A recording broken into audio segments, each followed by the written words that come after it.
Hello. Hey guys, how are you? Hey man, how's it going? Everything is good. How are you? Good, thank you. We spoke a couple of years ago, right? I think we spoke a year ago, or maybe less than that. For the Really? Was album, it for the the what? for the live records. Ah, the live record. Yeah, you're right. Yeah. So, I mean, I wasn't expecting to be so quick to talk again with you. So, Here I am again, then. yes, here we are. And let's start because the first single for this record was out like a year ago. Uh, Yep. Destiny's Calling. So was that just a one-off song that you guys had recorded, or you guys already had recorded, most of the record by then? Hold on, let me turn on some lights here because it's really dark.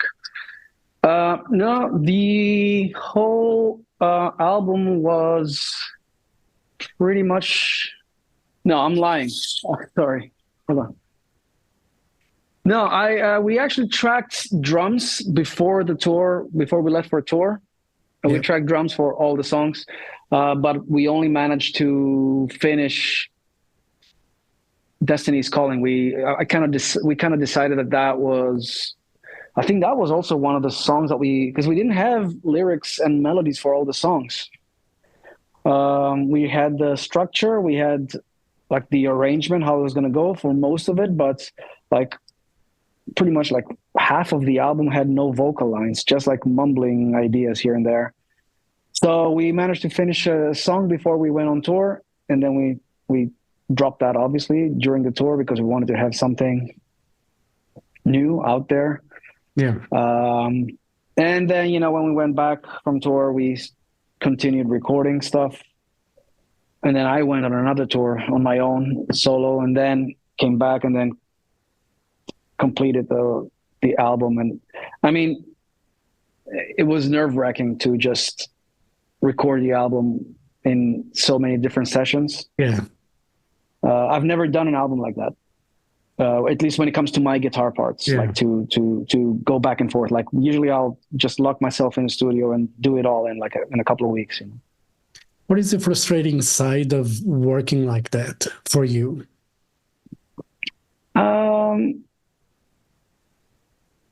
it's just it throws me off focus because when I'm into this, like I know I have like 10 days to do guitars. Okay, I'll do that. But if I only have like 2 days, then I can't really sit down and work on an album. Like it's not. It's the mindset. Yeah. It fucks with my whole mindset. That's the problem for me. Um, so I mean, I'm not complaining. We had a very busy year last year, and we needed that because we were sitting for quite a while. Yeah. Um, but it all of a sudden it became a problem how to finish this and when to finish it, and then we said, you know what? Okay, let's just get all the tours out of the way and then finish it properly. And then we kind of like took our time. Yeah. Like after we put all our parts down and stuff, then we really took more time with lyrics, with vocals. We went back and forth. Luckily, we have our own studios. Everybody, both me and Herbie, we have good home studios where we can actually make the records, and we could just easily share files and stuff. And then of course the whole thing started with mixing, and that took a while. Yeah. Listening to Stand United, one of it might be just my imagination anyway, but I feel it's a very cohesive record in the sense that the songs seem to be working around the singer more than, sometimes we get the feeling that, a band writes a song and then the singer has to do whatever he has to do. On this Yeah. record, it seems that it was around the singer and not, the other way around. Am I wrong? I didn't write. Yes, and you're right to a certain extent. Like I didn't write stuff with singer in mind. Of course, now I know what keys Herbie works best, his voice register and all those things. But on the last record, he came in and most of the stuff was written and he just had to replicate it and put his own stamp to it. Yeah. So I understand that some of it maybe was not like, even though he was involved with that as well, like, but some of the stuff was already written. But now he had a lot of say into creating his own parts. And yeah, I mean, we had the time to really think of every little detail, like the small notes here and there, or how to sing at the chorus, maybe change that little note there. And so all those things, maybe they seem very small, but in the end, they play a big role on how a vocal performance comes out. Yeah, because the previous record was really, really good, but this one just seems more, as I said, cohesive. It seems like Yeah. a unit, even like a lot of keyboard parts that are there, they're a bit unexpected in the sense that it's unexpected for me, and then we hear the keyboards and, they're there and they actually add something to the song and not just there because they're there, like some bands Yeah, do. that's my problem with keyboards, actually. Like a lot of bands use them just to fucking fill up sonic space. Yeah. And like when you're playing heavy metal, you should use keyboards when they actually are adding a dimension. Yeah. And that's why I, now that we don't have a keyboard player anymore, like before, like he would send us a bunch of layers and a lot of tracks, and we had an amazing keyboard player. Of course, Bob was incredible, but no question about that. But a lot of the stuff I felt like, okay, if I start removing a lot of it, I don't want to piss him off, because I felt always a lot of stuff was not needed. But it's perception, how you want to have your band and your music. And in my opinion, for Firewind, how I envision Firewind, keyboards should be there when they're needed, not just to have them as a background thing floating around, So when they come on, there, if you notice, actually, there's more keyboard themes than just keyboard chords in the background. Like when they are there, they are playing something, like there's some structure to it. There's like, okay, they're adding something in relation to the guitar. Yeah. So. Yeah, that was the sense, they were, as I was saying, they're not there just because they're there. It's because they're actually adding something more to the song other than just, here's a keyboard part. Yeah, correct. And on this record, you guys got a cover version, and you guys are not known for many covers. You did Maniac, some on the Premonition record, I think, and I think before that you guys had, for a Century Media compilation, the Nevermore one, Believe in Nothing, which actually... And what else? What else did we do? Since you know your background with Firewind now, what else did we do? I know I'm missing something, but I cannot remember what. We have actually recorded a Judas Priest cover. Okay. We did Breaking the Law, which was we did it for Metal Hammer England about 13 years ago. We did a Metallica cover for the Greek Metal Hammer, but that's not known because it's only for Greece. And we have recorded a Scorpions cover on the debut album, Pictured Life. Okay. Yes. Okay, I was missing something, but anyway, but this song, it's not... Again, you talked about Judas Priest, you talked Metallica, I've talked about the Nevermore one, which people seem like, okay, makes sense, a metal band, but the Romantics, I don't I don't think anyone... I had to Google, actually, because I didn't know the band, and so I Google it. The song is from 1983, and it's very unexpected. Who had the idea of this song? It was my idea. So, I mean, we were having a big discussion for months with the guys, like, what song can we do? We wanted to do something 80s. We knew that. Like, we wanted to do something. And then, like, okay. And all the fucking pop songs of the 80s, all the big hits have pretty much been taken. All the bands have done it. So, like, we're a metal band. If we're going to do a metal song of the 80s, it's going to sound pretty similar. So we were looking towards more like a disco song or a pop song or something else. Yeah. And then like we just dropped the discussion because it was just getting nowhere. No. Like fuck, yeah, like okay. Everybody was saying, "How about this?" Oh, but you know, like they've done it. And how about this? Oh, and this band have done it. Okay, and how about the fucking Rocky soundtrack? Okay, there's a million bands that have done it. Okay. So I mean, this song, "The Romantics," is a song that is being played here on radio a lot in Greece. So when I drive around in my car, you know, it always comes up, always. And I love the song. You know, I'm not a Romantics fan, or I don't have their discography. I just know that song. And it's one of those tracks that are on the radio all the time here still. And I grew up with it. It's always on the radio. And I was thinking one of the days I was driving, I'm like, oh, there's our song. There's the fucking song. So then I Googled it to see if any metal bands did it, and luckily nobody has done it. And it's a hit. You know, it's not one of the really, really major hits, but it's definitely a very known song. And I suggested it to the guys, and they all loved the idea. They all knew the song, and they love it. And I like it because it's like pop rock kind of song. Yeah.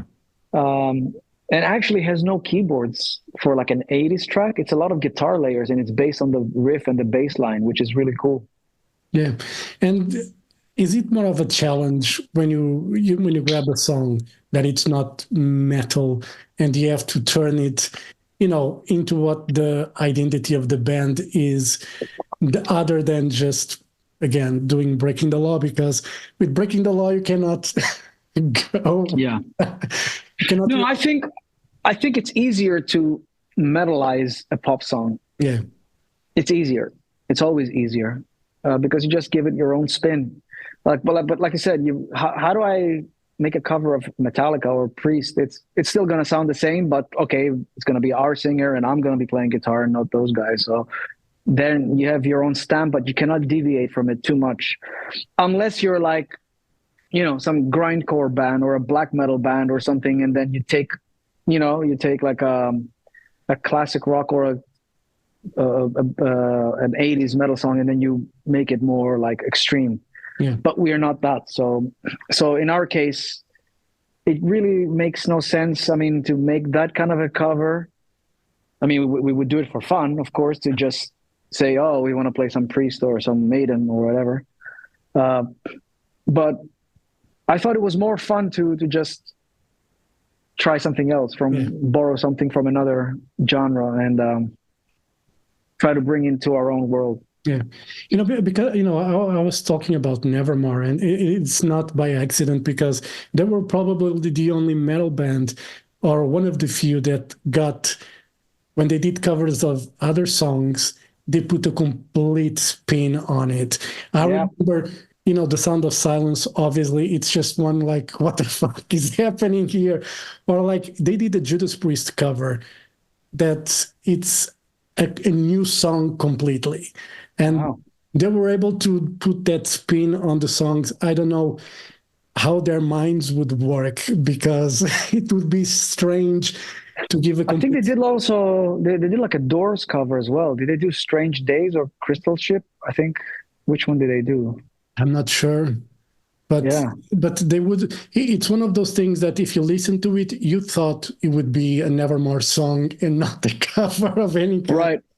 You know, it's very strange. Anyway, and, you know, with this album coming out, you guys have a tour with Master Plan. Are you guys looking forward for this co-headline tour?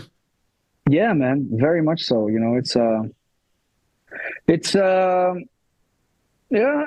our first headline tour, so to speak, in quite a while. The last one we did was 2017. Yeah. And since then we've been just supporting other bands. And, you know, we just thought it's time to go back and play a full show. And we also love Master Plan because I wanted to have a band with us to co-headline, to share the bill, but also a band that is also strong, and a band also from our era, like from our time when we were coming out. And I think it's a really cool package. Like if you were into melodic heavy metal, Yeah. the early 2000s, you probably know of Firewind and Masterplan, and this is going to be a cool night for you. Yeah, you cannot go wrong with this tour, really. Yeah, yeah. I think we probably shared a lot of the same fans and probably, you know, same kind of age group and stuff. And I know they've been out of the touring circuit for a while. Yeah. We've been more active in that, but yeah, I mean, nevertheless, they're a great band. They're a fucking legendary band, and yeah, I love the guys. I love Roland, and so yeah, it's gonna be a good night. Yeah, and Roland is, still an amazing guitar player anyway, Oh yeah, He's just one of those guys that, he still knows his shops and he knows how to play. Yeah, yeah. He's a legendary dude, man. He's been around, So, and yeah, I think it's gonna be. I mean, both bands are gonna play full sets, so it's gonna be like 3 hours of music. Yeah. So I don't know what they're gonna do, but I think they're definitely gonna play like a best of from their stuff. And we're gonna do a little bit of a best of too, but we're also bringing a lot of surprises on the road. On this set list, we're gonna be playing a bunch of the new songs, a couple of more obscure songs from the catalog. Not obscure, I shouldn't say that, but stuff that we haven't done. We're actually gonna play one song that we never done before. An older song that we've never done before. So we're going to do that and changing it up a little bit. And yeah, and we're also, we're bringing a production. We're going to have light production. We're going to have like stage props. So we're working on a nice show, trying to fit like a bigger show into a small club. So let's see how that works out. But I've been working for this for months on this show. Yeah. Do you have, Firewind has a big catalog already, obviously. Are there many songs that you haven't played live from the albums? Yeah, too many. Too many. Because like people always tell me, you should do this. And I'm like, oh shit. There's like a lot of stuff we haven't done. Like a lot of stuff. Like we could be alternating set lists every night and still not cover it. There's like a lot of songs over 10 albums, Maybe you should do a tour with the unplayed songs. It could be, but we're not like I know. We're not like a really big band. I mean, if we were like a bigger band, maybe that would make sense. Yeah, we're like hardcore fans, but we're a band that, because of our situation and gone through like a hiatus, and also like getting on like a lot of support tours that a lot of people are discovering about the band. Yeah, they kind of expect specific songs to be heard. So, we're not like a band like Metallica. They can do whatever the fuck they like because they can just do it. They're Metallica, and of course, and they're the biggest band in the world. So for a band like us, I mean, we might do it at some point if we do some kind of special sets, and only like in a market where we have a really big following. Yeah. Maybe only for Greece, for example. But the rest of the world, I think we're gonna just kind of try and please as many people as possible by playing kind of like what they expect, but also like inject small things into it every time. Yeah. You'll never please everyone anyway. So there is, you shouldn't really worry that much, because there'll be always one. There is always one that will say, why do you need to play that? No, of course. And like, to be honest, a lot of people, when they tell me, why don't you play this or that song? And I mean, sometimes we've tried songs and it didn't work out live. And some songs, I also have a feeling, it's just a gut feeling. Like if we play this, it's not going to get a reaction. Yeah. So, but with that said, we are the kind of band that have chosen a lot of songs for singles that we never ended up playing live. Like there's a song that we did a single of called Embrace the Sun from an older album, and we just never played it. It's like it's a single, it's a video, and it's just one of those that we don't play. But it's because you tried in rehearsals and you realized that probably wouldn't fit on that set list, or it became a little bit like that overall, like over the years. And then like we had another song, Breaking the Silence, which is one of our more popular songs, and it had a female vocalist. And like, unless we find somebody to, it's a duet, you know, unless we find somebody on a tour to do a duet, then, and before you know it, like 20 years passed and we never played that. So we've done stuff like that to our career, I think. But I think the main songs are always being played, you know, they're there. So. But it's still exciting, you know, you talked about the haters, obviously, and, you know, there is a new fan base that are discovering you guys now, but that must be a bit exciting. I'm sure it's a bit a true, like, double-edged sword, because you guys been doing this for so long. You probably would expect, you know, I don't know, better, that everybody would know you, but it's still exciting to see people going for a Firewind show for the first time and coming to you at the end of the show saying it was my first time, amazing. Is it nice to get those comments still? Absolutely. Yeah, it is. It's humbling, you know, because you kind of have to realize, okay, there's a lot of people in the world. There's a lot of people that out there now, and there's a new generation that doesn't know about you. Like, maybe we were the hot new shit like 20 years ago. Yeah. And you know, what happens in 20 years? Come on, like, so many things. Yeah. Why should, like, we be relevant now from a record we did in 2008 that sold a lot of records? Like, come on. And not only for us, this is happening to everybody. Like, and now today's world is so fast. Everything's fast food. Like, 3 years ago seems to feel, people think of something that was 3 years ago, they think of it as a past, like it's old, it's gone. So you have to constantly challenge yourself and come up with something new, because people consume so much and they forget. So I'm not really caught up about that. That's why we make efforts to expand the fan base. I mean, that's why we go out and try to do support tours. But with social media the way it is these days, where, you know, kids are on TikTok mostly, you see a lot of companies, a lot of brands saying that you have to be on TikTok, and like, why? You know, why? But there is the other side where a lot of, you know, actually a lot of people use TikTok for, you know, whatever fucking reason. Do you feel any pressure to, because I know on Instagram, at least, you're active, you sometimes put videos with your cat, which I always appreciate when the cat shows up. But do you feel the pressure of having to go on social media to deliver content just to be saying like, hey, we're here, we're a band, I'm a guitar player, you know? Do you feel that pressure? Absolutely, yeah. I mean, it takes up all the fucking time of the day. Not to make the video, to make a video and put it up or something, but to come up with ideas all the time, like how we have to plan the next weeks leading to this release or this, or we have to promote this, or now we have to promote this.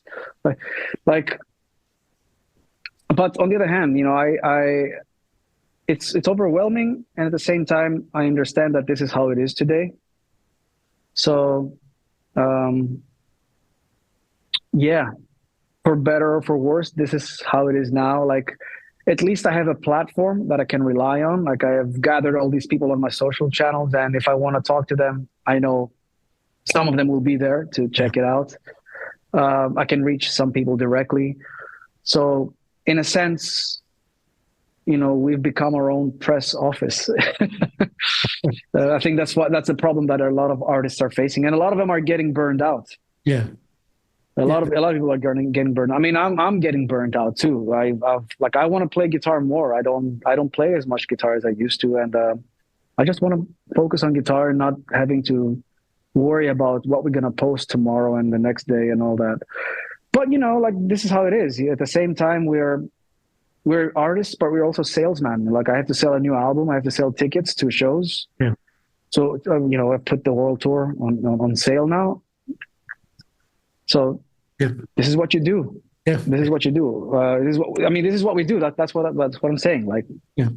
If you're Metallica, you'll have a social media team that will do that for you. They will think of the content, they will do the videos, they'll edit, and they will plan, you know, they will strategically put the videos at a certain time and all that, and we have the team. But even the really big bands, they are trying to be more hands-on with stuff because they sorry, I'm here, sorry.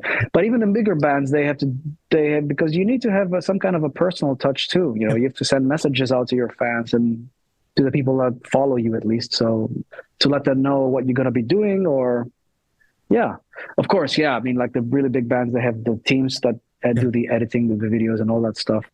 But yeah, it's a lot of work. It's definitely a lot of work to do.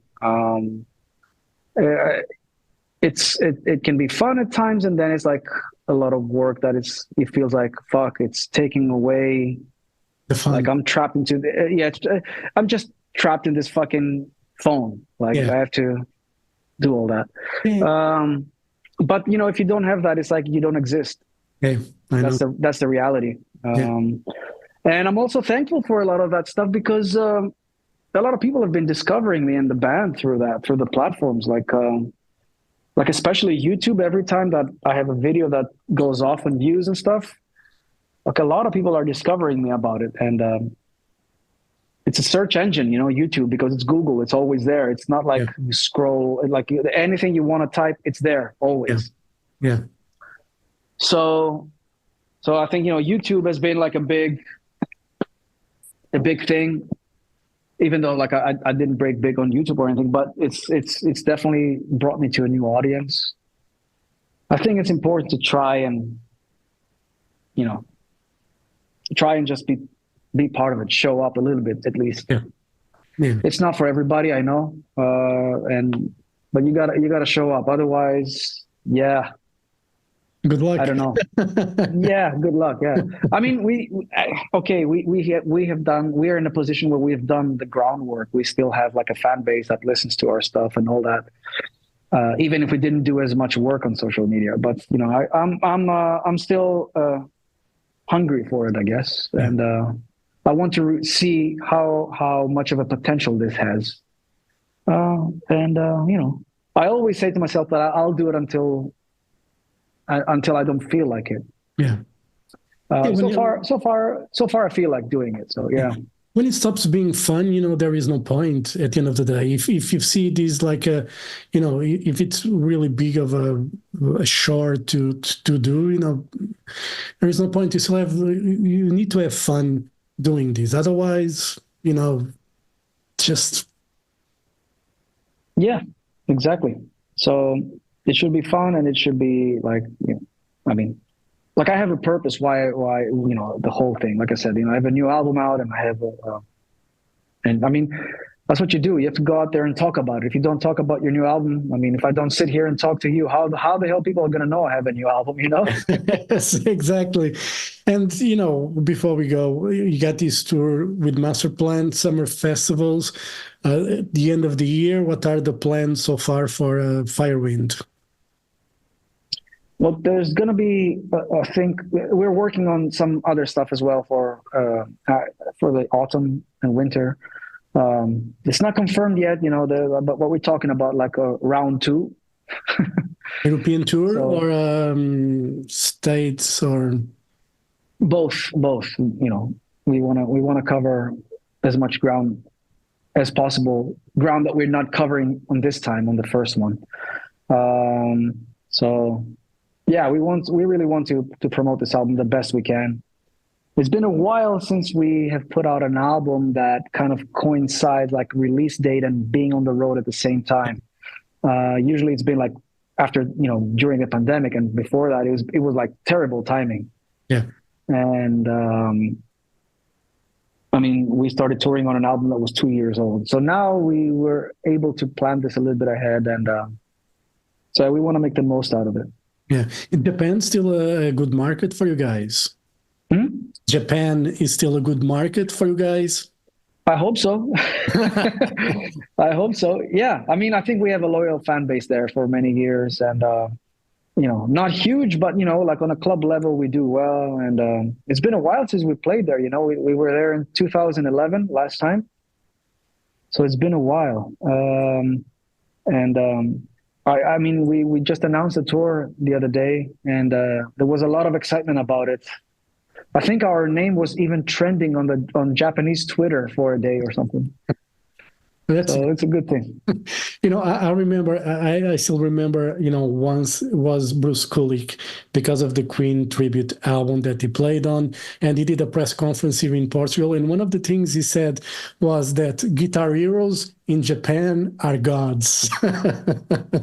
Yeah, they like guitar players there. Yeah. They've always liked guitar players. There's something about that there.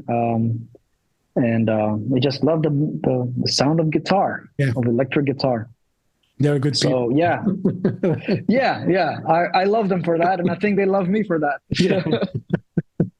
Very good. Gus, thank you much for your time. All the best for Stand United. Hopefully, in autumn, early next year, something you guys can play Portugal as a headline act. Finally, instead of a support all the time. Yeah. So I mean, it's for some reason it's already hard to get to Portugal. Yes. So I don't know, like, just to come to Portugal is always like a really rare thing for us and very special. So of course I want to bring the band there and do a full show at some point. So let's see how it goes. Yeah, we need to work on that, make it happen, because when you guys played here with Beast in Black, everybody was just saying, why is Firewind? Some people that I know, they were saying, why is Firewind opening for Beast in Black? Yeah, and I was like, yeah, we had that in a few markets. We had that actually, like a lot of Eastern Europe countries, like with kind of like more old school metal fans that know us for 20 years. Yeah. They thought it was strange that we're opening for a younger band. Yeah. But it is what it is, and sometimes you need to kick the door like that anyway, to get in.